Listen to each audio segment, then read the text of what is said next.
जय हिंद साथियों, क्या आप एसएससी जीडी का तैयारी कर रहे हैं या फिर करना चाहते हैं? अगर आप करना चाहते हैं तो डेली जुड़िए यूट्यूब चैनल रामा मैथ मस्ती के साथ और हम ले चलेंगे गणित की उस दुनिया में जहां से आप मैथ में पूरे के पूरे नंबर उठाकर एसएससी जीडी क्वालिफाई कर सकते हैं। तो देर न करते हुए चलिए ले चलते हैं आपको क्लास की ओर। क्लास की ओर ले जाने से पहले आपको बता दें कि अगर आप YouTube चैनल पर नए हैं तो आप सब्सक्राइब जरूर करें और अपने दोस्तों के साथ जरूर शेयर करें। ये रहा आपके बीच question number first. Question number first बोल रहा है सरल कीजिए, सिंप्लीफाई करने के लिए बोल रहा है। ये क्वेश्चन रूट में दिया हुआ है। इस क्वेश्चन को बनाने के लिए हमें स्क्वायर रूट 1 से लेकर के कम से कम 30 तक होना चाहिए। ठीक है, आप 30 तक याद कर लेंगे। ठीक है, इस तरह के क्वेश्चन एक एसएससी जीडी में आता ही आता है। किसी भी पेपर आप उठा करके देख सकते हैं, आपको एक स्क्वायर रूट का क्वेश्चन जरूर मिलेगा। चलिए इसको हम लोग बना करके देखते हैं। सबसे पहले यहाँ पे देखिए कि ये रूट दिया हुआ है, ये सभी नंबर पे दिया हुआ है। सबसे पहले जो अलग अलग नंबर पे रूट दिया हुआ है उसको सॉल्व करेंगे। तो यहाँ पे अलग अलग नंबर पर रूट दिया हुआ है, वो है 64 का स्क्वायर रूट 8 का होगा, -81 9 का होगा। उसके बाद -144 है जो कि 12 का स्क्वायर रूट होता है। अब क्या करेंगे, इसको हम लोग माइनस वालों को ऐड कर लेंगे। 12 8 20 और -9 29। 512 -29 करेंगे तो कितना आएगा? 13 में से 9 गया 4, 10 में से 2 गया 8 और यहाँ पे 4, यानी कि 484 आपका आ गया।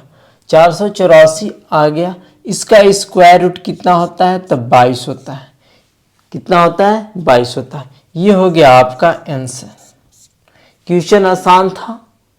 इसी तरह के क्वेश्चन आपको एसएससी जीडी में एक क्वेश्चन जरूर मिलेगा। इसका ऑप्शन ए राइट आंसर है। चलिए दिखाते हैं आपको नेक्स्ट क्वेश्चन। ये रहा आपका क्वेश्चन नंबर 2। क्वेश्चन नंबर 2 बोलता है कि सरल कीजिए। उसी टाइप का क्वेश्चन है, थोड़ा सा चेंजिंग है। उसमें अलग अलग रूट दिया हुआ था, इसमें इसका भी रूट ये दोनों है, इसका रूट ये सब है। ठीक है, तो इस तरह के क्वेश्चन अगर देता है तो आप कैसे सॉल्व करेंगे? सबसे पहले इसको सॉल्व करेंगे। 16 का स्क्वायर रूट कितना होगा? 4 + 21, इसको रूट में ले लेंगे। 21 और 4 कितना हो गया? 25। 25 का क्या होगा? 5 प्लस इसको ले लेंगे 284 को ले लेंगे। 284 और 5 कितना होगा? 289 और 289 का स्क्वायर रूट कितना होता है? 17 होता है। यहाँ तक आपका कंप्लीट हो गया ये। उसके बाद प्लस यहाँ 104 को ऐड कर दो और ये रूट जो बचा उसको हम लोग ऊपर ले लेंगे। अब यहाँ पे 7 4 11 के 1 और 1 2 और यहाँ पे 1, यानी कि 121 आ गया। 121 का स्क्वायर रूट क्या होता है? 11 होता है। ये आपका आंसर हो जाता है, जो कि ऑप्शन नंबर सी आपका राइट आंसर है। चलिए आपको दिखाते हैं नेक्स्ट क्वेश्चन। चलिए दोस्तों, ये है आपका क्वेश्चन नंबर 3। क्वेश्चन नंबर 3 बोलता है सभी 1 अंक और 2 अंकों की प्राकृतिक संख्याओं का औसत क्या है? सबसे पहले हम लोग जानेंगे प्राकृतिक संख्या। प्राकृतिक संख्या गिनती की संख्या को कहते हैं और गिनती की संख्या क्या होती है? 1 से लेकर के जितना तक जा सके, ये गिनती की संख्या होती है। अब हम लोग यहाँ पे देखेंगे 1 अंक और 2 अंक। 1 अंक क्या होता है? 1 डिजिट नंबर 1 से लेकर के 9 तक, ये होता है 1 अंक का नंबर संख्या। और 2 अंक का 10 से लेकर के 99 तक, ये होता है 2 अंकों की संख्या। अब यहाँ पे हम लोग को पूछ रहा है कि 1 अंक और 2 अंकों की प्राकृतिक संख्याओं का औसत क्या है? अब एक अंक 1 से 9 तक और 2 अंक 10 से लेकर के 99 तक होता है। यहाँ पे हम लोग एक अंक और 2 अंक दोनों प्राकृतिक संख्याओं का औसत निकालना है। तो यहाँ 1 2 3 4 5 ... 99 तक लेंगे। यहाँ 1 से लेकर के 99 तक आपको एक अंक और 2 अंकों की प्राकृतिक संख्या मिलती है। अब इसको हम लोग सॉल्व करेंगे। औसत निकालने का फॉर्मूला, अगर सेम नंबर से आगे बढ़ रहा हो, एक एक का अंतर से आगे बढ़ रहा हो, या फिर 4 4 या 5 5, मतलब कोई भी नंबर अगर सेम नंबर से आगे नंबर बढ़ रहा हो, तो हम लोग इसका औसत निकालने का एक फॉर्मूला है, उसका यूज करेंगे और जल्दी से सॉल्व कर देंगे। Average equal to first term plus last term by 2। First term क्या है 1 है, प्लस लास्ट टर्म क्या है 99 है, बाई 2। ऐड करेंगे 100 आएगा, 2 से काटेंगे तो 50 बार में कट जाएगा। जो 50 मेरा आया वो एक अंक और 2 अंकों की प्राकृतिक संख्या का औसत आ गया, जो कि ऑप्शन नंबर बी आपका राइट आंसर है। चलिए दिखाते हैं आपको नेक्स्ट क्वेश्चन। ये रहा क्वेश्चन नंबर 4। किसी संख्या का 4/3 संख्या के 3/4 से कितने प्रतिशत अधिक है? ये क्वेश्चन बोल रहा है किसी संख्या का 4/3 3/4 से कितने प्रतिशत अधिक है, प्रतिशत में बताना। सबसे पहले क्या करते हैं, ये जो नीचे नंबर इस तरह के आता है क्वेश्चन, तो नीचे नंबर होता है उसका हम लोग एलसीएम निकाल लेते हैं। क्या निकालेंगे? एलसीएम। एलसीएम कितना आएगा 12।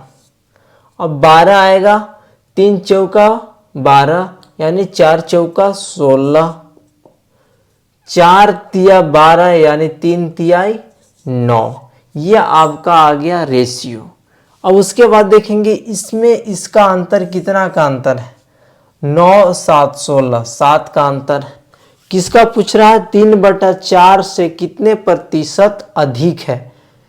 4/3 है, वो 3/4 से कितने प्रतिशत अधिक है। जिसके बारे में पूछता है वो नंबर नीचे होता है, ठीक है, और जो अंतर होता है उस ऊपर। और प्रतिशत निकालना है तो 100 से क्या कर देंगे, मल्टीप्लाई कर देंगे। 100 से मल्टीप्लाई करेंगे तो यहाँ पे हो जाएगा 700/9%। ये हो जाएगा आपका आंसर, जो कि option number D right answer है। चलिए दिखाते हैं आपको नेक्स्ट क्वेश्चन। अब बोर्डमास भी अच्छे तरह से पढ़ के जाएं, क्योंकि बोर्डमास से एक एसएससी जीडी में हर पेपर में देखने को मिलेंगे। चलिए एक हम क्वेश्चन दिखाते हैं आपको। ये रहा बोर्डमास से क्वेश्चन। बोर्डमास का क्वेश्चन बनाने के लिए आपको ये चीज ध्यान में होना चाहिए,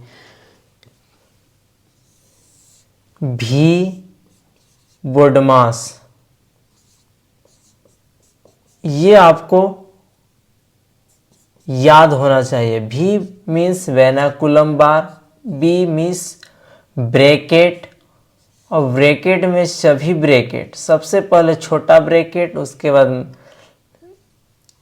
ये ब्रैकेट, उसके बाद ये सबसे बड़ा ब्रैकेट, उसके बाद ऑफ का प्रयोग, उसके बाद डिवाइड का, उसके बाद मल्टीप्लाई का, उसके बाद ऐड का, उसके बाद सब्सट्रैक्ट का। ये चीज आपको याद होनी चाहिए बोर्डमास का क्वेश्चन बनाने के लिए।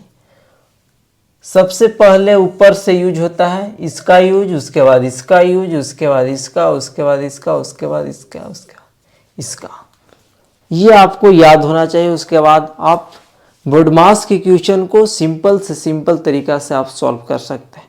चलिए आपको दिखाते हैं। सबसे पहले आपको बता दें कि वेनाकुलम बार जो सबसे ऊपर आता है वो सबसे पहले सॉल्व होता है, उसके बाद ब्रैकेट, उसके बाद इस तरह से नीचे तक आएंगे। सबसे पहले इसको सॉल्व करेंगे तो यहाँ पे देखिए कि -8 + 3 वेनाकुलम बार लगाया हुआ है। तो इसको कैसे हम लोग सॉल्व करेंगे? कितने स्टूडेंट क्या करते हैं कि इसको सॉल्व करते हैं कि -8 है + 3 है, यानी -5 आ जाएगा। लेकिन ये प्रोसेस आपको गलत है। -8 + 3, उसके बाद यहाँ वेनाकुलम बार लगाया हुआ है, तो पहले दोनों को ऐड करेंगे। माइनस तो बाहर है, 8 और 5 13, ये आपका प्रोसेस सही है। चलिए इसको हम लोग सॉल्व करते हैं। यहाँ पे सबसे पहले क्या वेनाकुलम बार सॉल्व करेंगे तो कितना आएगा, 8 और 3, 8 3 11 -18। यहाँ पे थोड़ा रॉन्ग हो गया था, वो आप देख लेंगे। ये हो गया खत्म। उसके बाद 14 - 18 में से 11 गया तो 7 बच गया। इतना यहाँ तक पूरा हो गया सॉल्व। उसके बाद हम लोग 16 - 14 में से 7 गया तो 7, और 16 में से 7 गया तो कितना बचेगा, 9। यहाँ तक सॉल्व हो गया। 25 - 9 तो कितना बचेगा, फिर बचेगा आपका 16। अब ये आपका राइट आंसर होगा 16। उम्मीद करता हूँ कि आपको यह सेशन बहुत अच्छा लगा होगा। Thank you.